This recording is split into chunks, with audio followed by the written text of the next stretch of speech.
Matrix, and welcome to yet another exciting show of Woza Matrix. Today we're doing your English Paper 1 exam guide. My name is Looney and I'll be assisting you to get all your questions through to us.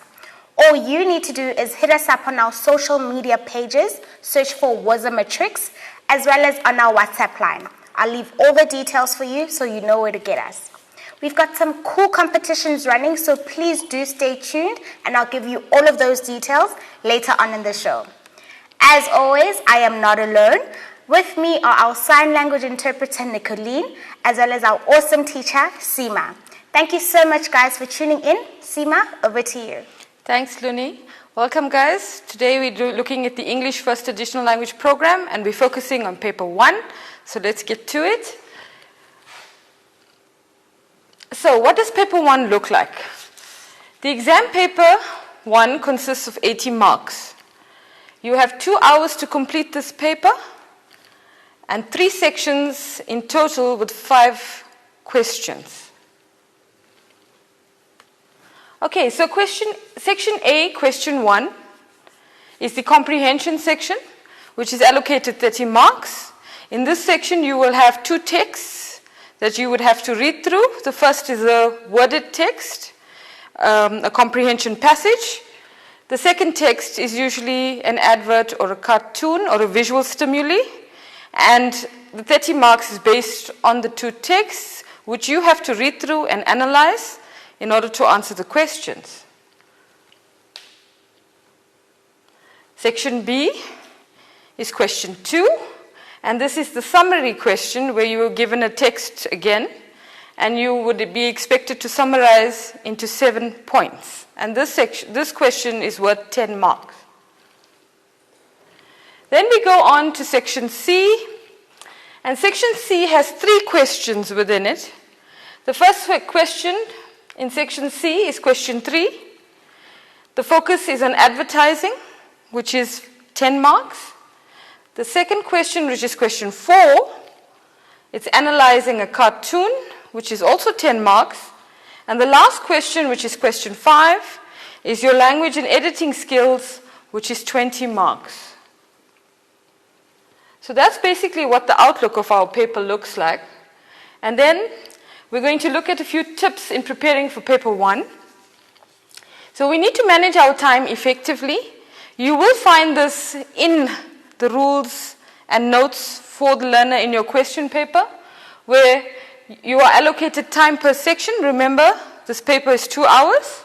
So section A is a 30-mark section, and you are allocated 15 minutes. You need to utilize your time so that you don't run out of time. Section B is your 10-mark question for 20 minutes, and section C is another 30-mark section for 50 minutes. So in all, we have a 2-hour paper there. So let's look at the tips for paper 1. Okay, so when preparing for paper 1, okay, use your reading time wisely. When we start with our exams, we are allocated enough time to prepare.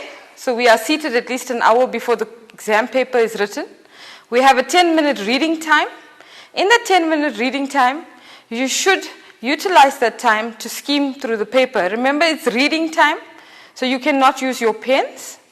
Make sure you scan or skim through the paper to get a sense of what the paper has on it. Then we'll read through the questions before the texts. We also read questions carefully. Remember, we are presented with many texts in paper 1. The first text is text A, which is your comprehension, and it's a comprehension passage. I would advise you to read the comprehension at least once. Thereafter, read the questions and go back to the passage and read it again. You can read it a third time for more clarity or to get a better sense of what the text is all about.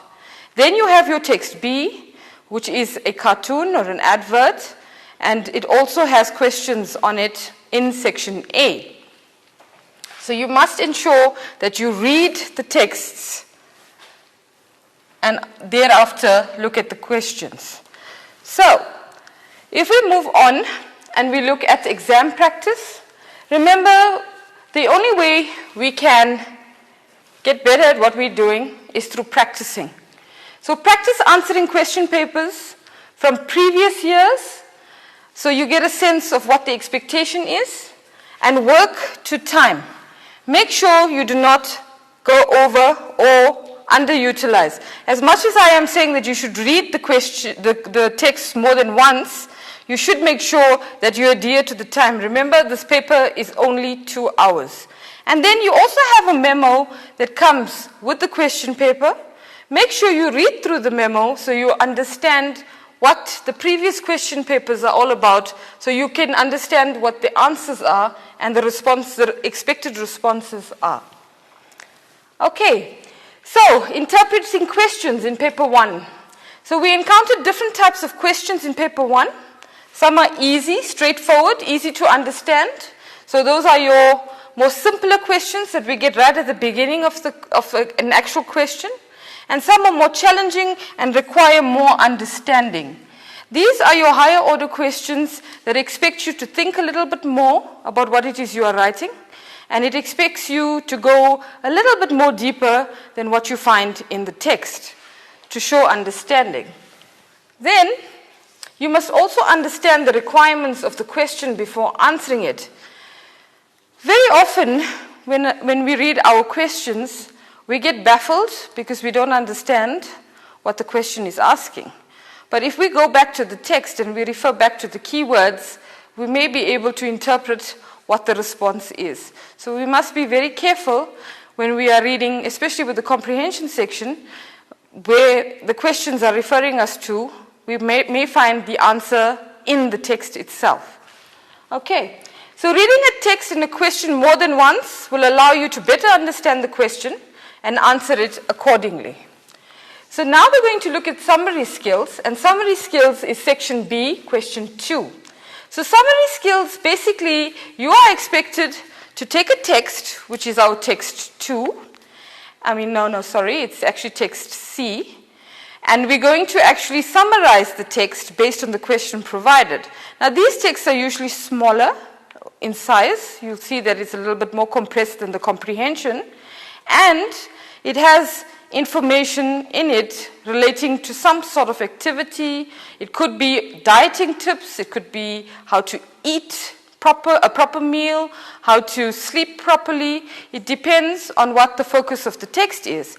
And basically, with the summary, we need to ensure that we summarize and we're able to take out the key points that we need. So today we're going to talk about the summary, and we're going to look at what we need for the summary.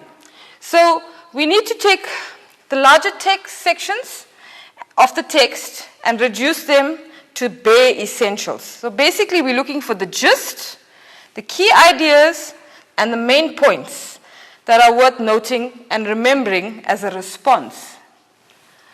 So common mistakes learners make: they don't summarize the required points. This can be a huge problem because it means you're not answering the question. They are unable to sift out important points, which means they're not focusing on the task at hand. They write down more than the word count. Remember, 70 words is our maximum in this section, so we must not exceed that. They write out incomplete sentences. As much as we are requested to respond in point form, we must have complete sentences in this section. They don't write enough due to uncertainty. So learners are unable to sift out the important points. And lastly, they copy word for a word, and that's basically lifting from the text. So that means you are actually rewriting the entire text again, and again you're going to exceed your 70 words. And then there are penalties when marking is done. So, what should you do? You should read the instructions. This is very, very important. The instructions are there, and they are available, and we will present them just now. Identify the aspects of the topic that you need to summarize. Remember, the summary is usually focused, so they will ask you to summarize points of a certain aspect. Write the topic in large, bold letters so that you keep referring back to it and you remember what you have to do. at the top of your page. Remember, when you are doing the summary, you must keep referring back to the actual statement that you need to summarize, so it keeps you in line with what you are expected to do. Read and identify the topic before you read each sentence and ensure you remain focused. That's very, very important. This is 10 marks, very easy, 10 marks. Then, these are the actual instructions that you will find in your question paper at the end of the year. So, your summary must be written in point form. So, you can either note them from 1 to 7, or you can use little dots, depends on you. List the 7 points in full sentences. You must ensure you write in full sentences. Do not use phrases. Okay? And again, remember we spoke about our 70 words. So because we are summarizing a text, the text has to be a certain number of words. And then, okay, you can number it from 1 to 7. That is the instruction. Right. Thereafter, write 1 point per sentence. You must make sure you don't repeat yourself or you don't say something the same way repeatedly. Let me give you a quick example. If we had a passage on a dog, I'm going to give you a very, very simple example, and we are asked to describe a dog and the qualities of the dog. And we say, the dog is black in color and the dog is dark in color. We're basically saying the same thing. So we must make sure we choose our words correctly. If we say the dog is black in color, it's more accurate, it's from the text. Remember, we will end up writing out words from the text, but not word for word. We must rephrase it and put it into our own words so that we are ultimately answering the question. Okay, so use your own words as far as possible. Try not to lift too much. You can lift a word or 2 or 3 even, but not an entire sentence. Indicate the total number of words you have used in brackets at the end. Please be honest. It's very, very important that we are honest. Don't spend too much of time counting your words repeatedly or trying to get to the 70. Remember, it's a maximum of 70 words, so you don't have to worry if you are less than 70. If you are at 65, you are still okay. Okay, so that is all we have for the first section of the summary writing, and we're going to go back to Luni, and we'll see you after the break. Thank you so much, Seema and Nicolene. Guys, we are going to take a very short break, but don't go anywhere. We'll see you straight after this.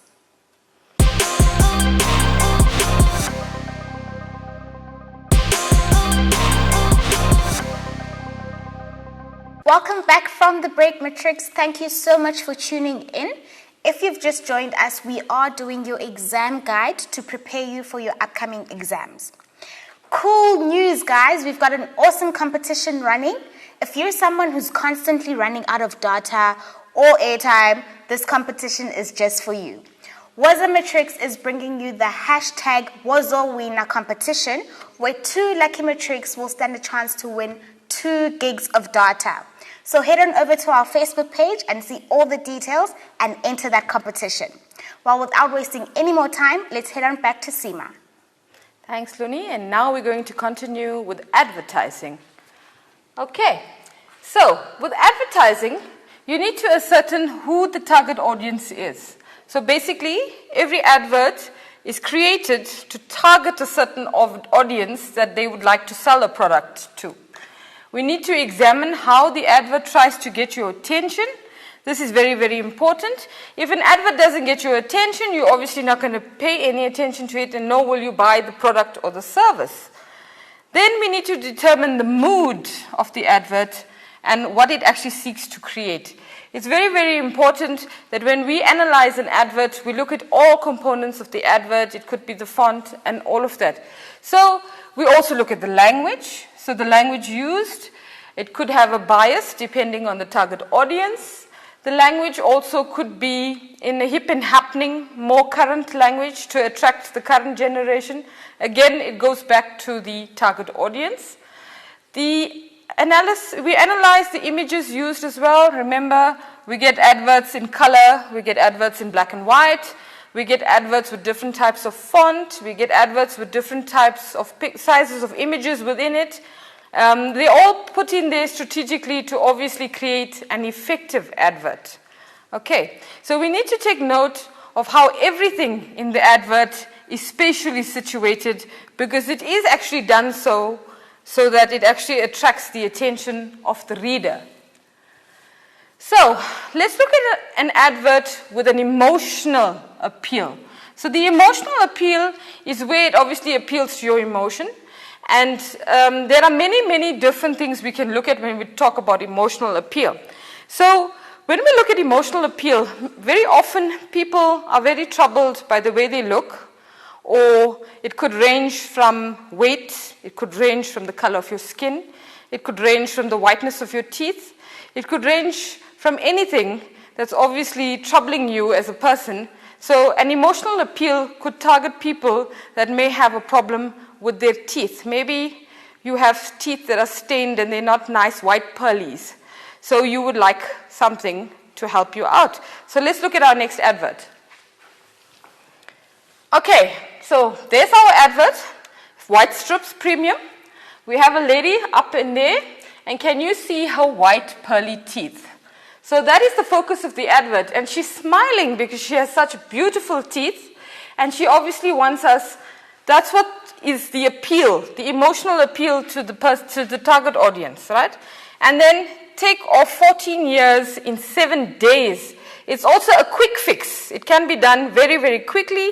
So it's actually going to be something that somebody, if I had problems with my teeth and it was stained, I would run out and buy this product. Also, we obviously see here, it's clinically proven to remove up to 14 years of stain buildup in just 7 days. Satisfaction guaranteed. There's your punchline to say that there's a guarantee with this product. So the emotional appeal here is that it takes off 14 years in 7 days. That time frame is a very, very short time frame. It's a quick fix. It's something that people would want to get done quickly. Nobody wants to take a product that's going to take on forever to get to where you want it to go to. And then obviously the expert opinion, it means that it's clinically tested, and it's basically what you see is what you get. The product is value for money. It is going to do what is expected and what it advertises, because there's a guarantee even. So this is the emotional appeal. It will appeal to you if you have a problem with your teeth, obviously, and you would like to have nice white pearly teeth. Then, if we look at words such as luxury, beautiful, paradise, economical, all these words attract us. Some of us want luxuries like cars and these extravagant new high-tech watches. Then beautiful. Everyone wants to look beautiful today, so those are all your beauty products and a whole range of other things. Paradise, everybody wants to go on a holiday to a place that looks like a paradise. And economical, something that doesn't put a dent in your pocket, something that you can actually afford. So affordability, those are things that appeal to people who are struggling but want finer things in life, right? So these words are used to provoke positive feelings, right, in the viewer. The viewer here is the target audience. So it's aimed at a specific target. So if we go on and we look, there is a nice little car, a Lexus. It says happiness is measured in miles. And I mean, who wouldn't want to drive a car like this? Then if we go on, all the fun you can handle. There's a couple, very happy, at the beach, enjoying themselves. These are just very basic adverts to show you how the emotional appeal works. And then Walmart, always low prices, always, right? So they're reinforcing that their prices are low. Okay, let's look at the questions. So question 1, who is the target audience? Okay, if you remember, when we started, we spoke about the target audience. Obviously, the advert is created at a target audience in mind. So it's targeting a specific individual. So in this case, we have a Kellogg's box, and there's a hyperactive girl who's got the Kellogg's box, which she is playing with like it is a guitar. showing that she's full of energy and full of life. And obviously it implies that because she ate the Kellogg's, she is full of energy and it's given her the extra edge that she needs. So the target audience for this question would obviously be a teenager or a child that's looking for more energy in the mornings, or a parent who wants what's best for his or her child. So let's go on to the second question. And here we are referring to the headline. So before we read the question, let's look at the headline. The headline is up here. Okay, start your grade. Go back to our question. Refer to the headline. Why does the advertiser use the visual instead of the letter U in the word your? Let's go back to our visual, and we are actually looking at this specifically. So if you look here, there's a little bowl with a spoon in it, and instead of a U, we actually have a bowl. So that is an advertising technique, and the advertiser has basically used the visual instead of the letter U to actually get you into focus with a bowl of cereal. So now we're going to look at question 3. How do the visuals below the headline support the message of the advertisement? So let's go back, and now we are looking at visuals. So we're looking at the girl. We're looking at, these are all our visuals, okay? So we're looking at basically the images here, and the question is, how do the visuals below the headline support the message in the advertisement? So let's go back. The visual is a mural or a drawing of a young girl playing a guitar, which is this one. And then if we look further, we see the cereal box there. And also the superimposed against the mural of a band playing. There's the band at the back there, this and that. There's a lady with another guitar there, and there's a little child with a drum there.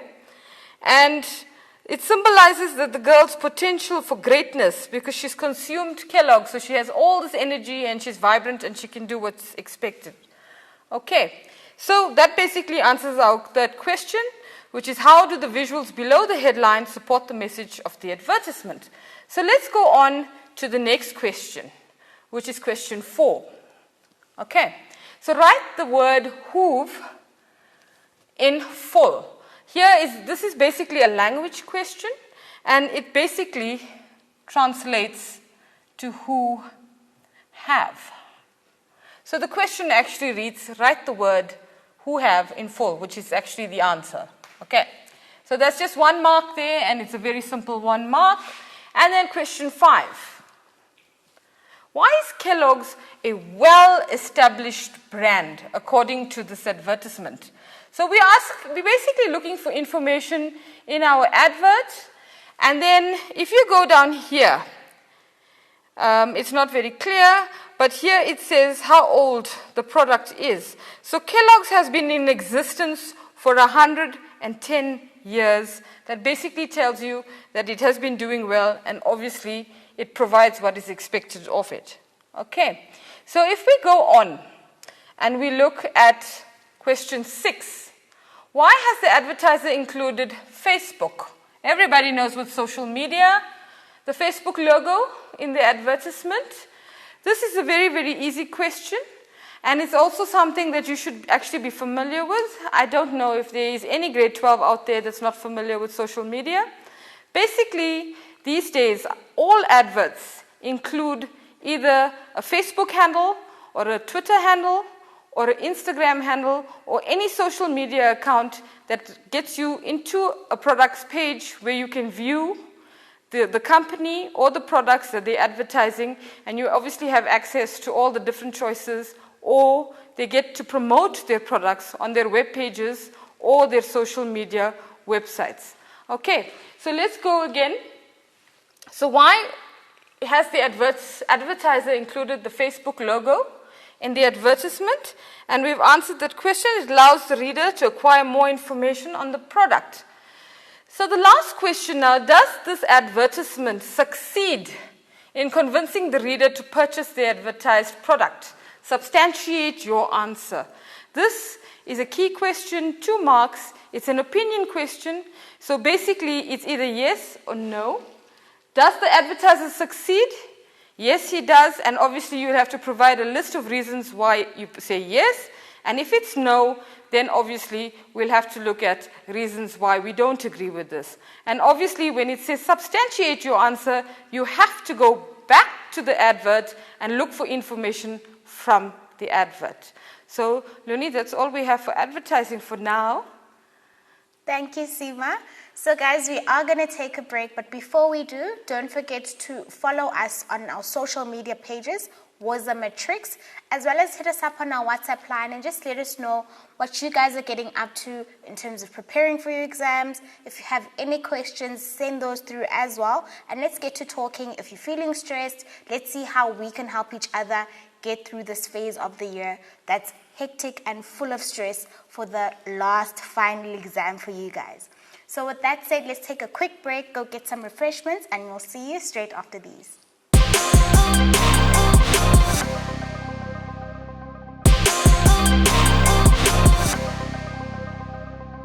Welcome back from the break, Matrix. Thank you so much for joining us. We are still assisting you to prepare for your upcoming exam.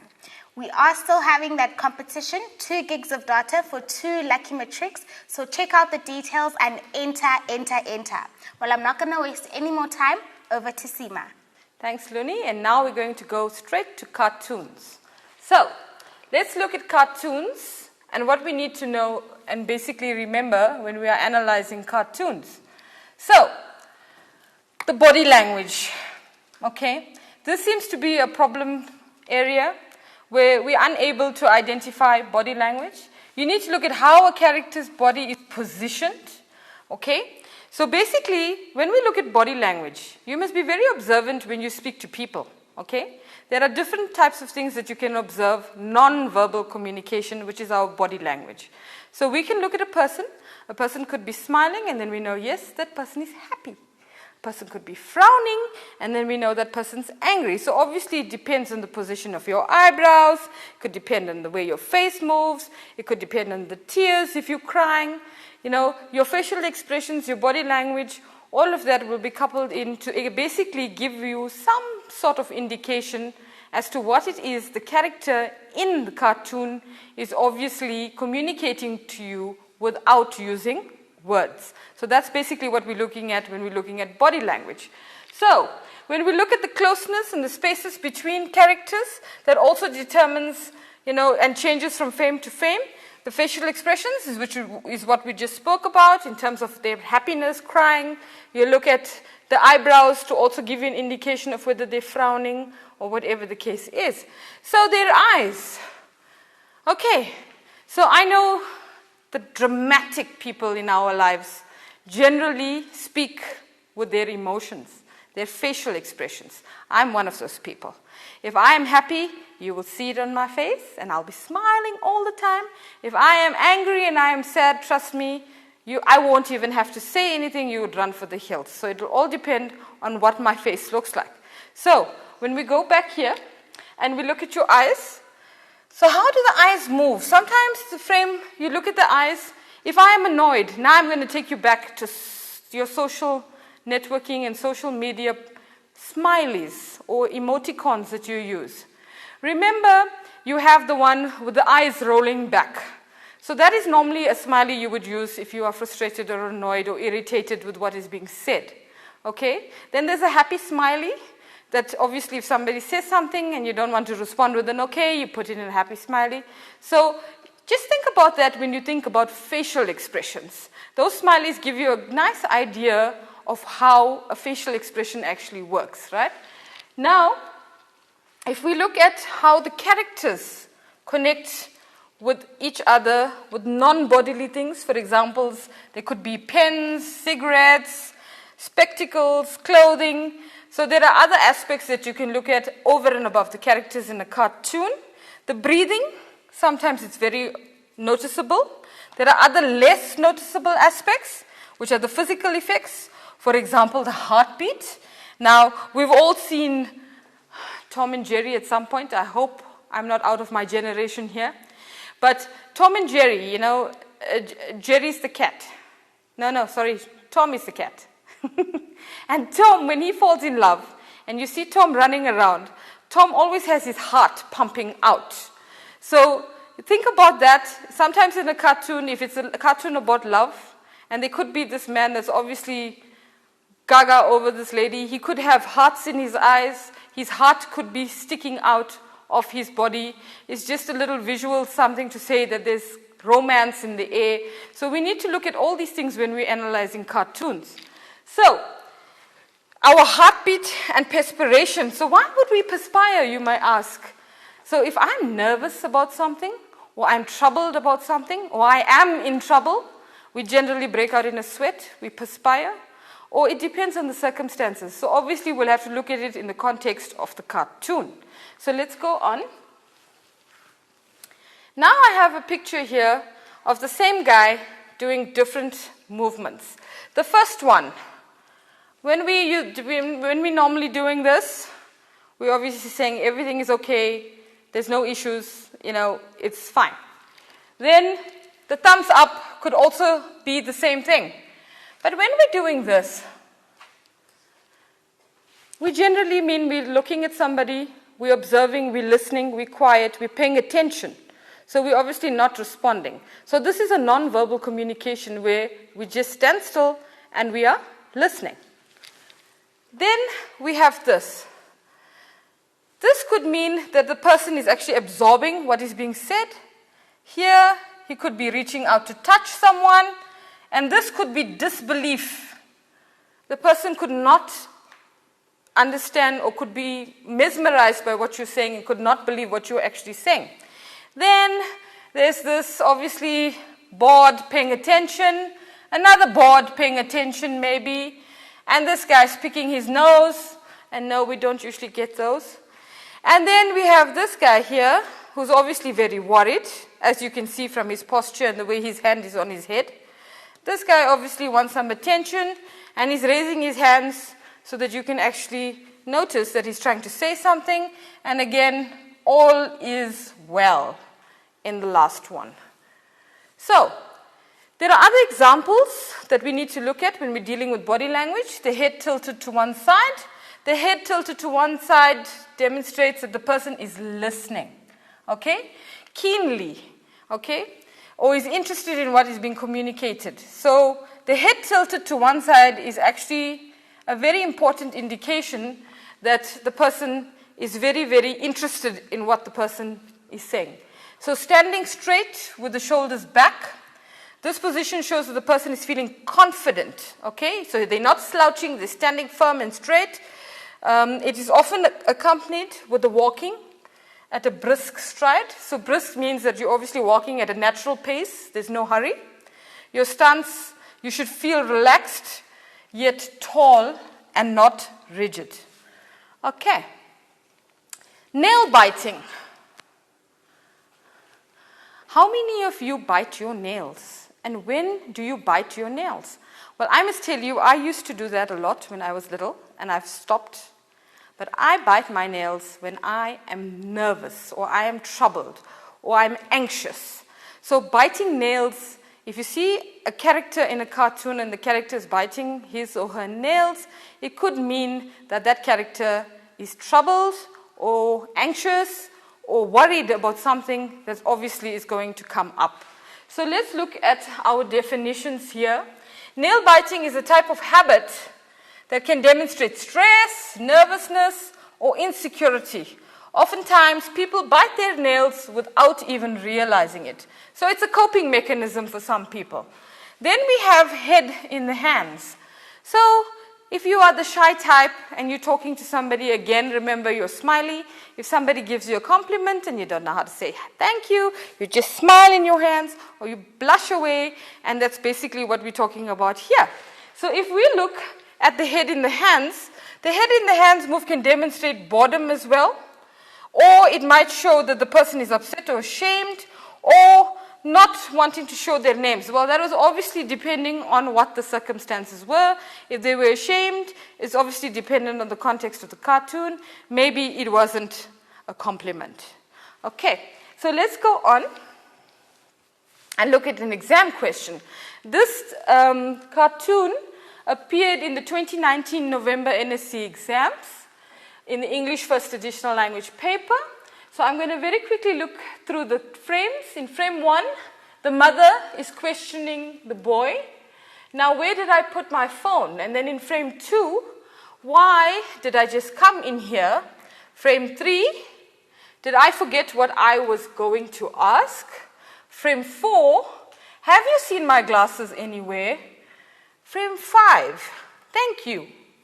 And by the way, frame 6, you still haven't given me the change from $20 you took out of my purse 2 weeks ago to buy milk on your way home from Sarah's house. And the boy with a thought bubble, that she remembers. So if we think about this cartoon, and there's the mom going into every room, which is typical. I've done this many a times. I walk into a room and I forget what I went in for, or I forget very easily what I was doing. And this is something, unfortunately, that comes as we grow older. We generally have to adapt to this way. But this boy is also a bit baffled that she can't find her glasses and she can't do this and she can't do that and she doesn't remember simple things. Yet, she remembers that he forgot to return the change from something that he had purchased a week or so ago. So it's very interesting to see what our questions are all about. So let's go to our questions. Describe the woman's body language in frame 1. So we're going to look at the word describe. The word describe means give detail or a graphic account. This is a very, very easy question. It's basically asking you to tell us what do you see in frame 1. It's telling you to describe the mother. So you need to go to frame 1, look at the mum, and describe how the mum appears. So let's go to frame 1. Okay, so frame 1, she has her hand on her hip. She's scratching her head. Her finger is on her head. Her eyes are wide opened. Her head is turned to the left. So any of these two sentences would give you 2 marks. Okay, so let's look at it. There she is. She's got her hand on her head. She's looking puzzled. The hand on the hip. And basically we're describing her eyes, her face, and how she actually looks. Okay, then question 2. What is Jeremy doing in frame 2? So, the answer here is he is relaxing on his bed. He is reading a book. It's only 1 mark, so you could have had either or, and you would receive 1 mark for this question. So let's look at frame 2. There's Jeremy here. So yes, he is on his bed. This does look like a book here. So he was obviously reading before he was interrupted by his mum. And there, I think that's a pillow, and there's an untidy teenager's room with laundry, and Jeremy is on his bed reading, which is accurate. Okay. Then we look at question 2. Suggest 2 reasons for Jeremy's silence in the cartoon. Now, Jeremy does not speak throughout this cartoon. At the end, in the last frame, in frame 6, those are not spoken words. Those are actually the speech bubble indicating that Jeremy is thinking that. So he hasn't said it out aloud. If I was Jeremy's mom, I would be very upset if Jeremy said that out aloud. So let's go back and look. So, suggest. What does suggest mean? Suggest means give possible reasons, analyze, interpret, and evaluate. So let's look at it. The answers. He is too engaged in his own activities to care about what his mother is saying, or he interprets his mother's questions as rhetorical. You know what is a rhetorical question? A rhetorical question means it doesn't require an answer. Because he knows that she will eventually remember. So obviously this is something his mother does often. So she will find what she is looking for, or this means that any of these answers are valid for 2 marks, right? Jeremy's mother does all the talking and does not give him an opportunity to speak. So that would also be a valid answer for this question to suggest why Jeremy is silent in this cartoon. Okay, so if we go now to question 4. Do you think the cartoonist succeeds in creating the humor in frame 6? Substantiate your answer. Here, basically what we do is we look at yes, we agree, or no, we don't agree. Remember, it's asking you very clearly, do you think the cartoonist succeeds in creating humor? So we are looking at something that's funny in frame 6, and it's referring us specifically to one frame. So we must make sure when we are answering, we are talking to humor, and we are speaking to frame 6 for 2 marks. And it says substantiate your answer, which means that we must also give you information from the frame 6.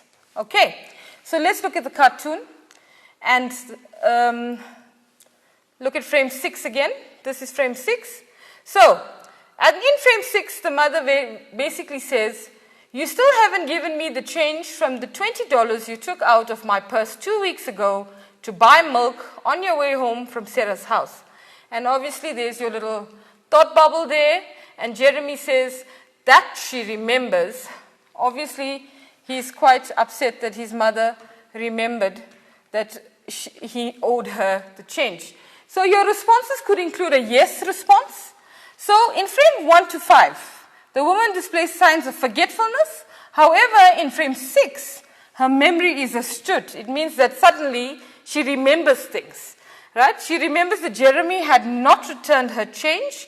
So obviously now she is concerned about her money. And the mother's detailed recollection contrasts with her earlier memory. So it's a contrast of where she was always forgetful and suddenly she remembers. Then you could also have a no response. Remember, you either agree or disagree. It's a do you think question. There is no humor. So if you think that there was no humor in frame 6, you could say yes, there is no humor. The woman's request for her change from Jeremy as the money belongs to her. So she's basically asking back for the money that belongs to her. Furthermore, it's Jeremy who assists his mother by telling her where her glasses are.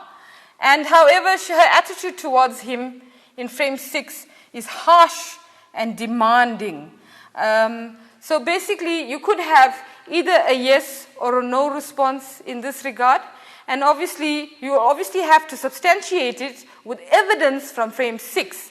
So it means you have to go back to frame 6 and look at the options that are available to substantiate or agree with whatever you are saying.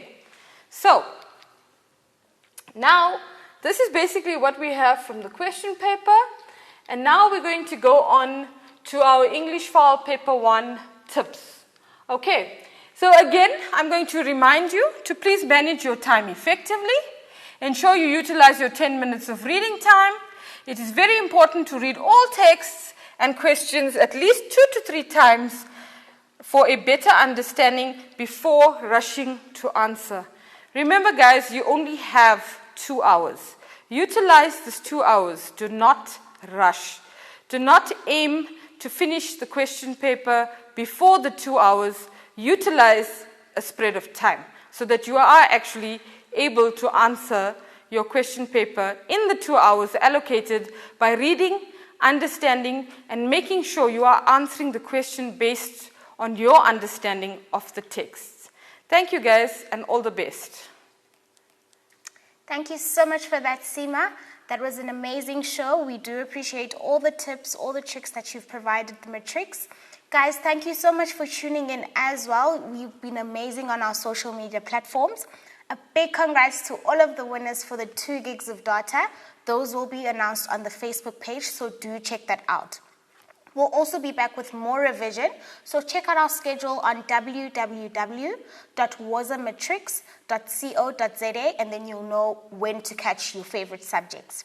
Well then, from me, Looney, Nicolene, and Seema, it's a thank you and goodbye.